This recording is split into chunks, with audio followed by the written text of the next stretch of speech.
আবার কিছু মানুষ আছে রমজান এসেছে,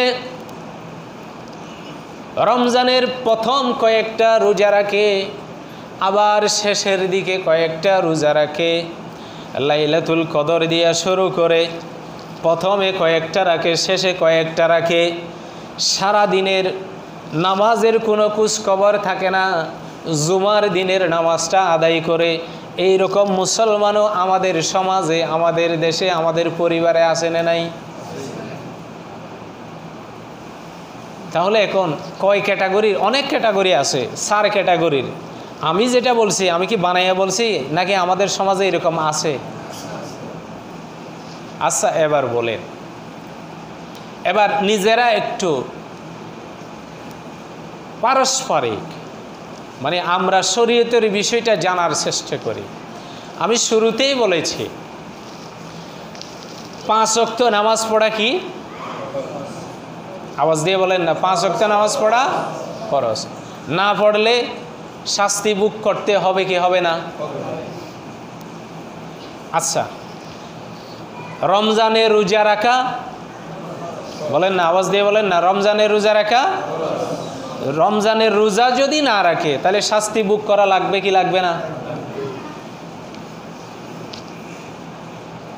যদি অসুস্থ হয় এখানে রক্ষত আছে, পরে আদায় করতে হবে। যদি জীবনে যদি আর আদায় যদি করতে না পারে তাহলে ফিদিয়া দিতে হবে, কাফারা দিতে হবে। রোজার ক্ষেত্রে রক্ষত এটা, কিন্তু আদায় করতে হবে। যদি অসুস্থতার কারণে এখন রাখতে পারতেছি না কিন্তু পরে আদায় করব, কিন্তু জীবনে আর রাখার সম্ভাবনা নাই, যদি এরকম হয় তাহলে এই রোজার বদলে কাফারা আদায় করতে হবে। রোজার বিষয়ে মাসালা এটা। এবার আসেন তারাবির নামাজ পড়া কি বলছি?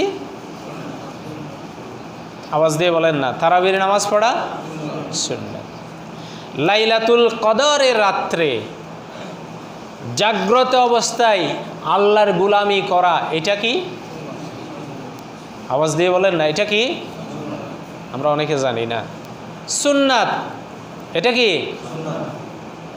এবার আসে, কেউ যদি লাইলাতুল কদর না, পরে ভেঙে দিচ্ছি, বুঝেন এর আগে বলেন, ধরেন আমি লাইলাতুল কদর আদায় করি নাই, লাইলাতুল কদরের রাতে ইবাদত করি নাই, এই জন্য কি আল্লাহ আমাকে শাস্তি দিবে? আওয়াজ দিয়ে বলেন না, আল্লাহ কি আমাকে শাস্তি দিবে? কিন্তু আমি ফজরের নামাজ আদায় করি নাই, মাগরিবের নামাজ আদায় করি নাই, এই জন্য শাস্তি আছে না নাই? কারণ ফজরের নামাজ পড়া, লাইলাতুল কদর পালন করা সুন্নাত। এবার আসে লাইলাতুল কদর। লাইলাতুল কদর সম্পর্কে আল্লাহ সূরা নাজিল করেছে কি করে নাই? কথা বলেন না, নাজিল করেছে কি করে নাই? সূরা কদর। এবং এটা কোরআন নাজিলের মাস, কোরআন নাজিলের রাত, অথচ এই রাত এটা সুন্নতের অন্তর্ভুক্ত, নফল ইবাদতের অন্তর্ভুক্ত। এখন বলেন, আমাদের যে ক্যাটাগরির, কয়েক ক্যাটাগরির মানুষের কথা বলছি, যারা শুধু জুমার নামাজে একদিন আসে, তাও দেখবেন যে এই যে ফ্যাশনে আসবে, শেষের দিকে আসবে 2 রাকাত নামাজ পড়তে। এখন তার কাছে ফজরের নামাজের গুরুত্ব বেশি নাকি লাইলাতুল কদরের রাত গুরুত্ব বেশি? কিন্তু ওই যে ব্যক্তি যে প্রতি জুমাতে একদিন আসে, অথবা যারা কাজের কারণে নামাজ ছেড়ে দেয়, সুযোগ পাইলে পড়ে, সুযোগ না থাকলে কাজ আছে নামাজ পড়ে না, রোজা রাখে না, ওই ব্যক্তি লাইলাতুল কদরকে বেশি গুরুত্ব দেয় নাকি অক্তিয়া নামাজ বা ফরজ রোজাকে বেশি গুরুত্ব দেয়? কোনটাকে বেশি দেয়? মানে লাইলাতুল কদরকে সে বেশি গুরুত্ব দেয়, কিন্তু সপ্তাহে জুমার নামাজে যে আসে কিন্তু আর নামাজের খবরও নাই, এরকম মুসল্লি আছে না নাই? এখন সে লাইলাতুল কদরকে বেশি গুরুত্ব দেয় নাকি অক্তিয়া নামাজকে বেশি গুরুত্ব দেয়? লাইলাতুল কদরকে বেশি গুরুত্ব দেয়। কারণ এগুলা হচ্ছে আমাদের অভ্যাসের কথা বলতেছে। আগে আপনাকে শরীয়ত জানতে হবে। আল্লাহ কি বলেছে? আফালা ইয়াতাদাব্বারুনাল কোরআন, কোরআনকে আগে বুঝতে হবে, কোরআন আগে জানতে হবে। আচ্ছা, নামাজ কি ইসলাম দেওয়ার সাথে সাথে, কোরআনের বাণী দেওয়ার সাথে সাথে নামাজ ফরজ হয়েছে, নাকি কোরআনের বাণী আগে জানার জন্য বলা হয়েছে? কোনটা? নামাজ কি আগে ফরজ হয়েছে? আগে আল্লাহ কি বলছে? কি জানার কথা বলছে, নাকি নামাজ ফরজের কথা বলছে? জানার কথা, জানার কথা আগে। অর্থাৎ ইসলাম প্র্যাকটিক্যালি আল্লাহ শিখাইছে আগে তুমি জানো, পড়ো, শিখো। এই আয়াত দিয়ে শুরু করছে, নাকি নামাজের আয়াত দিয়ে শুরু হয়েছে? কোরআন নাজিল কি নামাজের আয়াত দিয়ে শুরু হয়েছে, নাকি জানার কথা দিয়ে শুরু হয়েছে? জানার কথা দিয়ে শুরু হয়েছে। কিন্তু আপনি বর্তমানে না জানলেও কিন্তু নামাজ আদায় করতে হবে, নামাজে আসতে হবে, শরীক হতে হবে, নামাজ শিখতে হবে পাশাপাশি। এখন আসেন, আমি গুরুত্ব বোঝানোর জন্য বলতেছি কথাগুলা। আমরা আমাদের মাঝে আবার এমন কিছু মানুষ আছে, এমন কিছু মুসল্লি আছে, জুহুরের নামাজ পড়ে নাই, আসরের নামাজ পড়ে নাই, কিন্তু তারাবির নামাজ ঠিকই পড়ছে। এইরকম কিছু মানুষ আছে না নাই? এখন তার জন্য কি জুহুরটা বেশি গুরুত্ব, নাকি তারাবির নামাজটা গুরুত্ব বেশি? আমি কিন্তু একটাও গুরুত্ব না সেটা বলতেছি না, অনেকে কিন্তু ভুল বুঝে, উল্টাটা বুঝে। আমি বলি নাই যে কি তারাবির নামাজ পড়া লাগবে না, আমি কি এটা বুঝাইতে চাইছি? আমি কিন্তু কয়েক শ্রেণীর মানুষের কথা বলছি। মানে আমাদের সমাজে কয়েক শ্রেণীর মানুষ আছে যে আমরা এইটাকে বেশি গুরুত্ব দিই, ওইটাকে কম গুরুত্ব, মানে ফরজকে কম গুরুত্ব দিই, নফলকে বেশি গুরুত্ব দিই। কিন্তু আমি প্রথমেই বলেছি কিছু মানুষ আছে ফরজ জীবনেও ছাড়ে না, তারাবিও ঠিকমতো আদায় করে, তাহাজ্জুদও ঠিকমতো পড়ে, এরপরে রমজানের রোজাও ঠিকমতো রাখে, লাইলাতুল কদরও ঠিকমতো পালন করে, শবে বরাত রাতেও ঠিকমতো পালন করে। এইরকম কিছু ক্যাটাগরির মানুষের, মুসলমানের, আল্লাহর গোলামদের কথা বলেছে কি বলে নাই শুরুতে? এবার আসেন,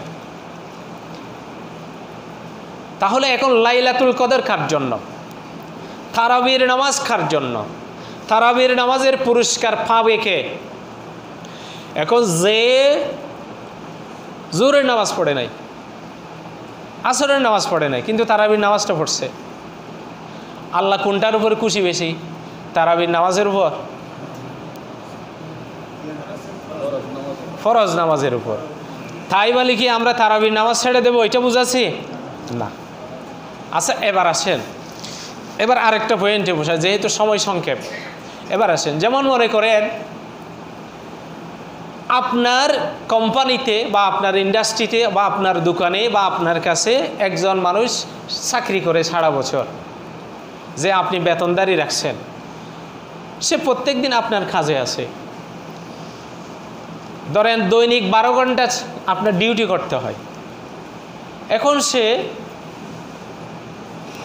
এই 12 ঘন্টা যে ডিউটি পালন করতে হয়, সে প্রত্যেক দিন ওইদিকে 6টা বাজে যেখানে আসা লাগে সেখানে আসে 8টা বাজে,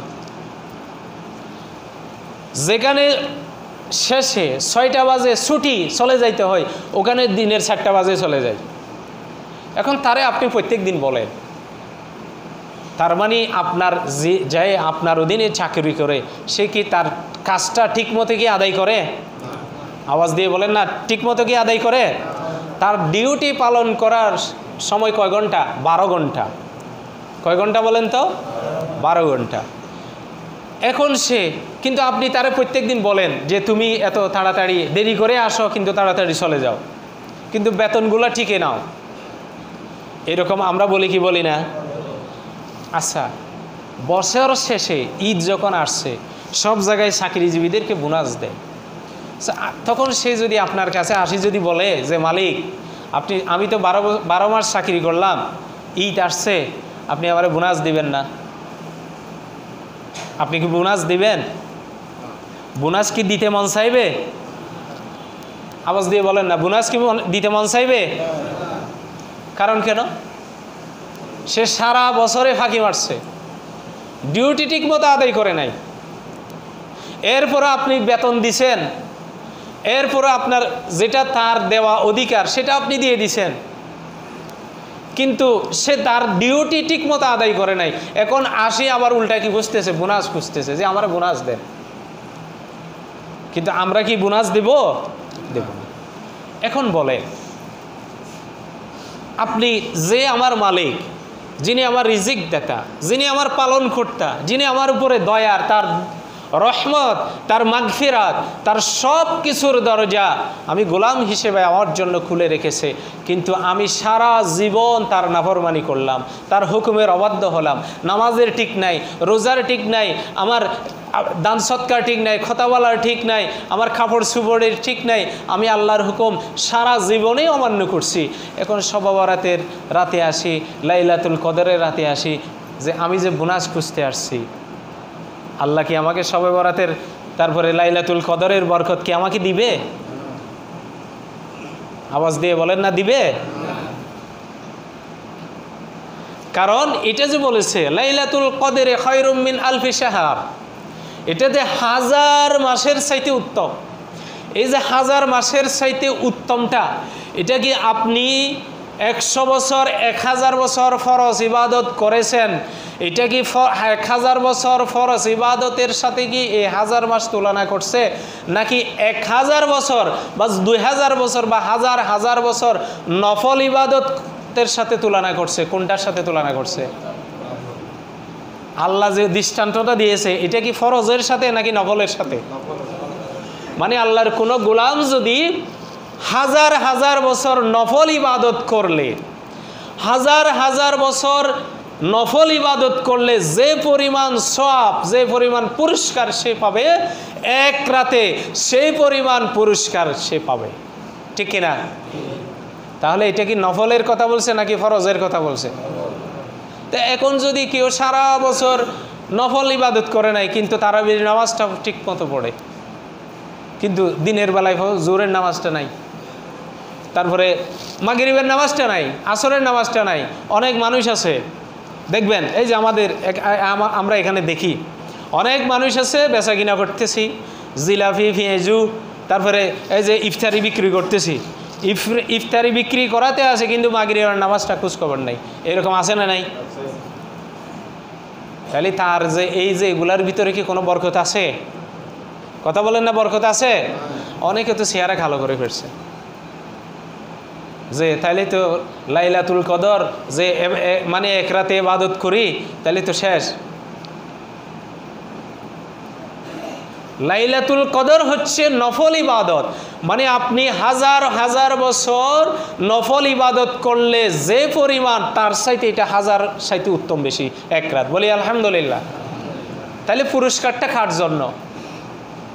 আমি যে কয়েক ক্যাটাগরির মানুষের কথা বলছি, যে ব্যক্তি জীবনে নামাজ ছাড়ে না, যত বিপদ মুসিবত, কাজ কর্ম, রেলে গাড়িতে তুফানে যে অবস্থায় থাকে, নামাজ ছাড়ে নাই, সব জায়গায় নামাজ ঠিক আছে, যেভাবে হোক, যত কাজে থাকুক নামাজ আছে, লাইলাতুল কদর তার জন্য। কার জন্য? যে নামাজ ঠিক মতো আদায় করে, যতই খিদা লাগুক, যতই কষ্ট হোক, যতই পিপাসার্থ হোক, যতই কষ্ট হোক, তারপরে রোজা ছাড়ে না, তার জন্য লাইলাতুল কদর, তার জন্য তারাবির নামাজ, ঠিক কি না?